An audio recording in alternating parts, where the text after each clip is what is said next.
करके संवाद से ही विवाद सुलझाए जा सकते हैं और सामाजिक हों चाहे आर्थिक हों या पारिवारिक हों, किसी प्रकार की भी जो समस्याएं हैं, जो उलझन है, टेंशन है, आत्म शांति के लिए संवाद आवश्यक है। संवाद से ही समस्त विवादों का हल हो सकता है।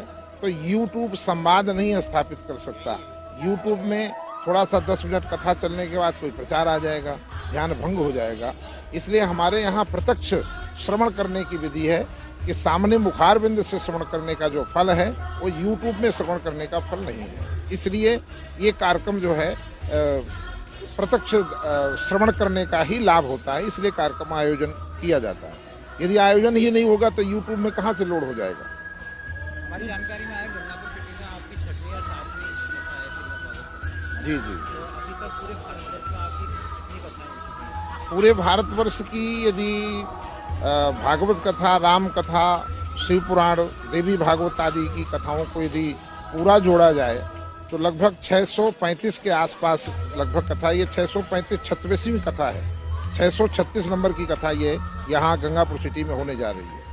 महाराज जी, वर्तमान भौतिकवादी युग में यहाँ पर इतने तरह के आप देख रहे हैं, जैसे अखबारों में आप पढ़ते हैं, इस तरह के अपराध घटित हो रहे हैं, वहाँ ईश्वरीय शक्ति की जो विज्ञान के युग में क्या प्रासंगिकता रह जाती है? क्या ईश्वर है आपकी नजर में? देखिए, ईश्वर था, ईश्वर है, ईश्वर रहेगा।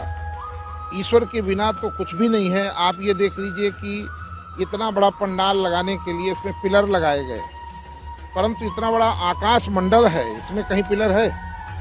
ये ईश्वर के संकल्प से, ये स्वयं आकाश ही ईश्वर है। ये पृथ्वी है, ये पृथ्वी, इस पर कोई पिलर है? जल में ही है, तो ये टिकी हुई है, स्थिर है। तो ये ईश्वर का ही सारा खेल है। ईश्वर के सिवा कुछ भी नहीं है। विज्ञान क्या है? ज्ञान का प्रैक्टिकल ही विज्ञान है। जब ज्ञान ही नहीं होगा तो विज्ञान क्या करेगा? इसलिए विज्ञान और ज्ञान दोनों अन्योन्याश्रय हैं, एक दूसरे के पूरक हैं। ना विज्ञान अलग है, ना ज्ञान अलग है। ज्ञान से विज्ञान है। यदि थ्योरी नहीं होगी तो प्रैक्टिकल किस बात का होगा? तो इसलिए प्रैक्टिकल भी जरूरी है आज के वैज्ञानिक युग में, और ज्ञान भी जरूरी है। महाराज जी, कई मामलों में देखा गया कि विज्ञान अपने आप को पहली प्राथमिकता देता, लेकिन जो ईश्वरीय शक्ति है उसमें के लिए क्या कहेंगे? देखिए, प्राथमिकता वाली जहाँ बात है, अब संसार में बाप और बेटे का संबंध है, तो बेटा बाप को लात मारता है, बेटा कहता है बाप कुछ नहीं होता। परंतु जब कहीं सिग्नेचर की जरूरत पड़ जाए, रजिस्ट्री करानी हो पैतृक संपत्ति, तो बाप के सिग्नेचर के बिना होगा नहीं। चाहे बेटा चाहे कितना बड़ा अपने आप को समझे, समझने से कोई कुछ नहीं होता। बाप बाप ही रहता है, बेटा बेटा ही रहता है। इसी प्रकार से ईश्वर सबका बाप है, सबका पिता है, सबका जनक है, सबको जन्म देने वाला है।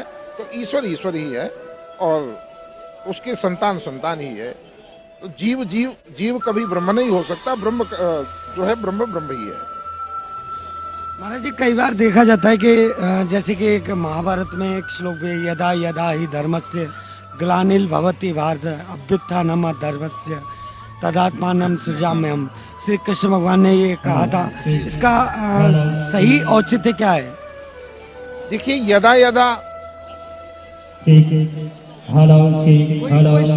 यदा यदा का तात्पर्य यही है कि जब जब, ये नहीं कहा कि त्रेता में या सतयुग में या द्वापर में या कलयुग में अवतार होगा। यदा यदा यानी अभी भी यदि धर्म की हानि होगी, धर्मात्मा ग्लानि में जाएंगे, तो किसी न किसी रूप में परमात्मा का अवतार होगा। चाहे वो कोई सामाजिक व्यक्ति हो या कोई संत हो या कोई भिखारी हो, वो आकर के समस्या को सुलझाएगा। चाहे प्रशासनिक अधिकारी हो, चाहे नेता के रूप में हो। यदा यदा ही धर्मस का मतलब है जब जब भी धर्म की ग्लानि होगी, उसी क्षण किसी न किसी रूप में परमात्मा प्रकट होगा। महाराज जी, कहते हैं लोग, और ये कहीं ना कहीं सत्य भी है, कि कण कण में भगवान विराजमान है। जी जी। नहीं, कण कण में तो ईश्वर है ही है। जैसे अग्नि है, अब अग्नि यत्र यत्र धूमः तत्र तत्र अग्नि। अब आप सर्दी में जाइए, नदी के किनारे भाप उड़ेगी नदी के जल से। अब जल में भाप आ रही है तो धुआं उड़ रहा है, तो इसका मतलब जल के अंदर भी अग्नि है, समुद्र के अंदर भी अग्नि है। तो जिस प्रकार से अग्नि सर्वत्र व्याप्त है, उसी प्रकार से परमात्मा सर्वत्र व्याप्त है। बस अनुभव का विषय है। जो उसकी शरण में जाता है, उससे लिंक बनाता है, उसे अनुभव होता है, और जो अपनी जिंदगी में जी रहा है, जी रहा है। देखिए, मानव जीवन में श्रीमद् भागवत का बहुत बड़ा महत्वपूर्ण जो है महत्व है। जिस प्रकार से आप कोई गाड़ी लेने जाते हैं, आपने मान लो गाड़ी खरीदी, गाड़ी के साथ में एक डायरेक्टरी मिलती है, मोबाइल खरीदते हैं उससे डायरेक्टरी मिलती है, उसके प्रत्येक पुर्जे को चलाने का सिस्टम लिखा रहता है, इसको यहाँ से ऐसे अपडेट करें वैसे। इसी प्रकार से परमात्मा ने ये मानव रूपी जो शरीर दिया है, ये ऑटोमेटिक सिस्टम है। जहाँ चढ़ाई होगी तो अपने आप गियर बदल जाता है, उतारा में अपने आप ब्रेक लगता है, पूरा ऑटोमेटिक सिस्टम दिया है। उस ऑटोमेटिक सिस्टम को चलाने के लिए कि आंख है, आंख से क्या देखना है, आंख को कैसे ठीक रखना है, कान से क्या देखना, हाथ से, तो भागवत ही मानव जीवन की डायरेक्टरी है। इसलिए जिस प्रकार से गाड़ी के साथ डायरेक्टरी जरूरी है, उसी प्रकार से मानव जीवन के लिए भागवत जरूरी है। देखिए, मनुष्य को ये लाभ है कि मान लीजिए परमात्मा ने आंख दे दिया, अब आंख से देखना क्या है, कान दे दिया, उससे सुनना क्या है, जीवन की सार्थकता। और भागवत तो कलयुग में कल्पवृक्ष है। जिस प्रकार से कल्पवृक्ष के नीचे बैठ करके कोई कामना करता है, उसकी कामना की पूर्ति होती है, तो कलयुग में कल्पवृक्ष श्रीमद् भागवत को कहा गया है। अश्वमेध यज्ञ के रूप में भागवत रखी गई है। इसलिए भागवत की शरण में आने के बाद जीव की समस्त प्रकार की मनोकामनाएं पूरी होती हैं, चाहे भौतिक हो या आध्यात्मिक हो। यम यम चिंतये कामम तम तम प्राप्नोति निश्चितम, अकामः सर्व कामो वा मोक्ष काम उदारधि तीव्रेण भक्ति योगेन यजेत पुरुषम परम। चाहे सकाम भाव से भजें, चाहे निष्काम भाव से आए, सबकी मनोकामना की पूर्ति भागवत के द्वारा होती है। कलयुग में भागवत को कल्पवृक्ष माना गया है, इसलिए भागवत श्रवण करना सबके लिए जरूरी है। देखिए, कर्म तो प्रधान है। बच्चा पैदा होता है, दूध पीने लगता है, वो कर्म के बिना तो कुछ ही नहीं है। कर्म तो एक कॉमन है, पर कर्म के साथ एक तरफ दुष्कर्म भी है और एक तरफ जो है सत्कर्म भी है। अब कर्म तो कॉमन है, आप रोटी खाएंगे, रोटी बनाएंगे, कर्म कर रहे हैं, कहीं जाएंगे तो चल रहे हैं, कर्म कर रहे हैं। परंतु उसी में यदि किसी का गला दबाएंगे वो दुष्कर्म बन जाएगा, और किसी गिरे हुए को उठाएंगे सत्कर्म बन जाएगा। तो यदि सत्कर्म करेंगे तो परमात्मा की कृपा और बरसेगी और जीवन की यात्रा संपन्न होगी, आयु बढ़ेगी। और दुष्कर्म करेंगे तो उसी कर्म के द्वारा, चाकू है, डॉक्टर के पास भी चाकू है, डाकू के पास भी चाकू है, डॉक्टर भी चाकू से फाड़ता है और डाकू भी फाड़ता है, परंतु उसकी भावना डॉक्टर की है जान बचाना और डाकू की है जान लेना। कर्म तो वही भी कर रहा है। तो इसलिए कर्म के साथ में हमारी भावना जैसी होगी वैसा उसका फल प्राप्त होगा। इसलिए कर्म प्रधान विश्व कर राखा, जो जस करे सो तस फल चाखा। जय श्री राम।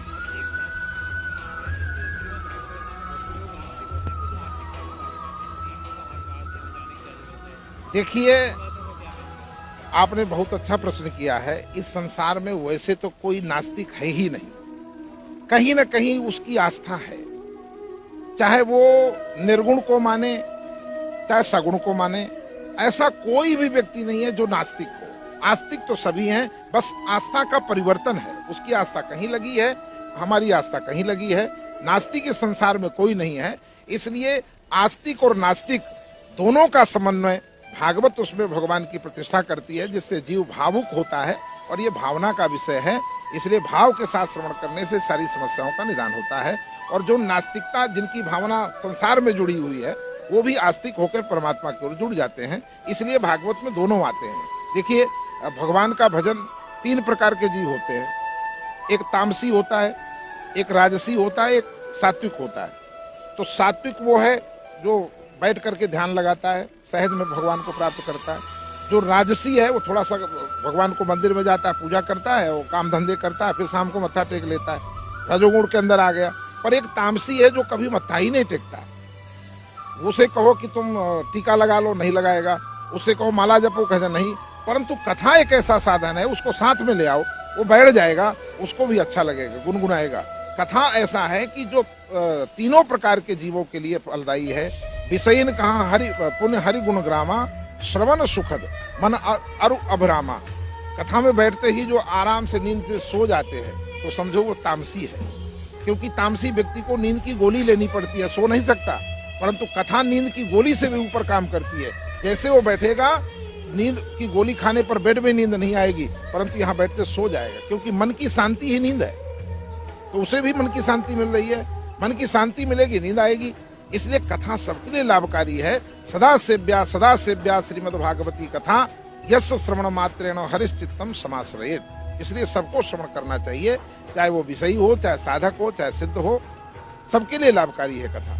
कथा एकमात्र ऐसी है जो समस्त व्यथाओं से मुक्त करती है। संसार में दो ही है, व्यथा और कथा।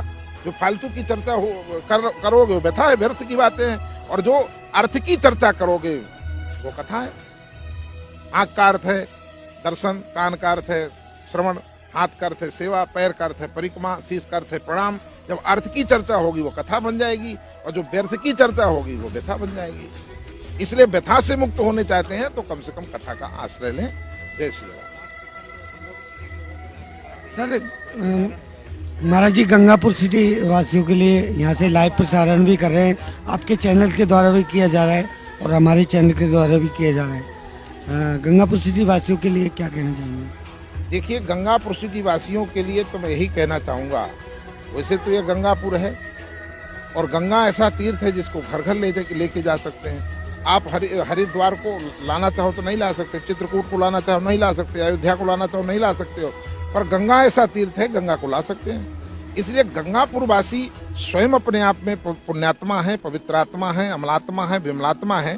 क्योंकि मेरा गत कई वर्षों से यहाँ आना हो रहा है, लगभग ये 6वीं कथा है। तो यहाँ का भाव देख करके, यहाँ के श्रोताओं की जो निष्ठा है, जो कथा के प्रति रुचि है, उसको देख करके जो है बड़ा आनंद का अनुभव होता है। तो गंगापुर वासियों के लिए तो ये उनके पुण्य का जो फल है वही भागवत है।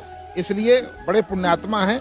सबको जय सीताराम। और 7 दिन ये गंगा बहेगी, उस गंगापुरवासी गंगा का भी लाभ लें। जय श्री राम। धन्यवाद।